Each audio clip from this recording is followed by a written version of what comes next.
This is above all a family story. The tale was told to the group of people who were related to the characters in the story. And what a story, right?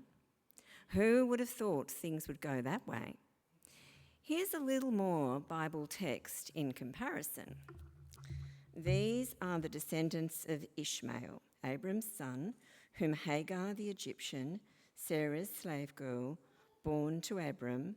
These are the names of the sons of Ishmael, named in order of their birth: Nebaioth, the firstborn of Ishmael, and Kedar, Abiel, Mibshan, Mishma, Duma, Massa, Hadad.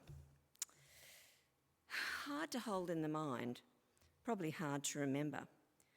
Now, people can remember lists. It takes training and time. There were always groups of people who, in pre-literate societies, were set aside and spent vast amounts of time remembering these details perfectly. This group would be unable to do much hunting, farming, or protecting. The community, however, saw this use of time as an important investment in the cohesion of the group. The story we are hearing today, however, has details which the wider group will be able to remember. Humans are storytellers. The church is a collection of stories held together by the story of God's love that we keep telling each other over and over again in a myriad of different ways so that we can remember. Reading the verses, particularly chapter 27, 1 to 40, reads like a soap opera. It's quite awful stuff. Such trickery. How could anything good come from tricking an old man so that he blesses the youngest son over the older? The deceit is elaborate and quite shocking. But I wonder if that is the whole point. Wow, you might say. You won't believe what happened. That's right.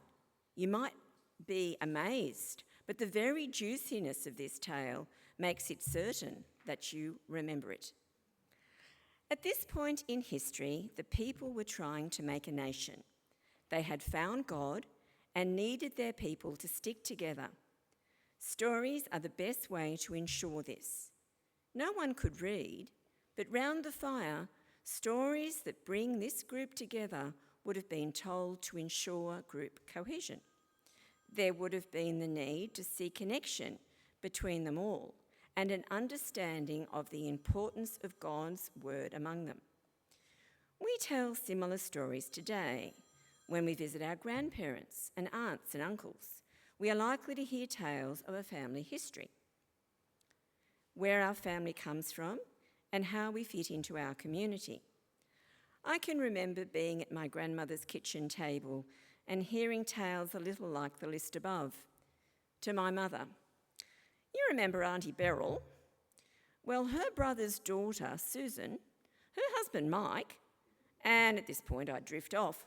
But had my grandmother said, "had a hippopotamus," I would have been all ears, and that's why the story must have the details. Not to say they're not true, but they have to be included. In her book, The Knowledge Gene, Lynn Kelly writes about this unique human ability to tell stories and remember vast amounts of knowledge. She gives examples of Aboriginal elders who were the vital memory deposits of their people, special groups of people set aside to learn all the vital information the group needs to remain together. But it wasn't enough to only teach these few. Everyone in the community had to know the overall story. To make it interesting, the details had to be memorable. This story was for all the people, but perhaps the young women in particular. The elders don't want them meeting other herders at the well and deciding they like some young man from another tribe. They need their women to value this group and know their own importance, because Rebecca is the hero of this tale. It's her and her trust and strong belief in God who makes the right thing happen. Yes, young ones, the story says, your role in our group can be as important as hers. Rebecca is pregnant with Isaac's child. She's having a hard time. Twins. She doesn't know this. There's no ultrasound. The children struggle within her. I bet they do. And with dramatic effect, she says, "If it is to be this way, why do I live?" But she's a smart woman, and she inquires of the Lord, and the Lord replies, "2 nations are in your womb, and 2 peoples born of you shall be divided. The one shall be stronger than the other. The elder shall serve the younger." There is no way in the world Rebecca would have forgotten this message. I mean, God has replied to her in her time of great need. Neither should the story be forgotten by the people round the campfire. All that follows is justified by God's reply to her in her pregnancy. From their very early days, it looks like Esau's the winner. The group needs blokes like him. Skillful hunter, outdoors man, probably could fix a fence, and the apple of his father's eye.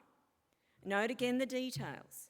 We get the hairy man and the smooth man, the quiet man living in tents. These details help the people remember the story. The first part of his birthright is given away by Esau. He gives his birthright away for a bowl of lentil stew and some bread.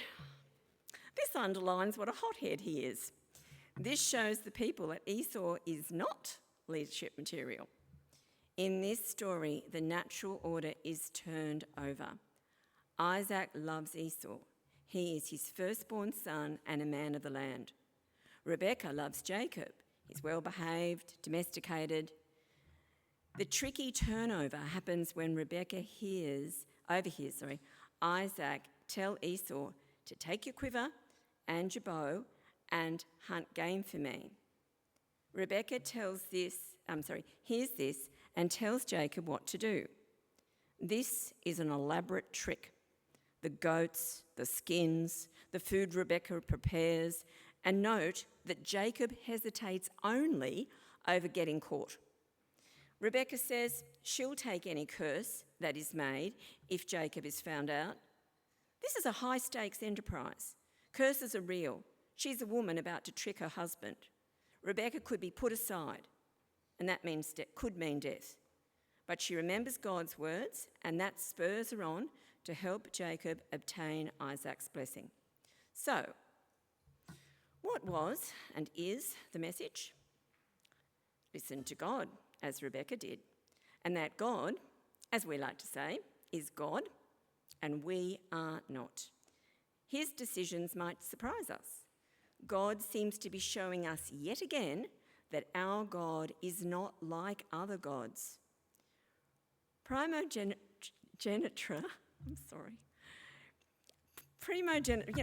what I mean.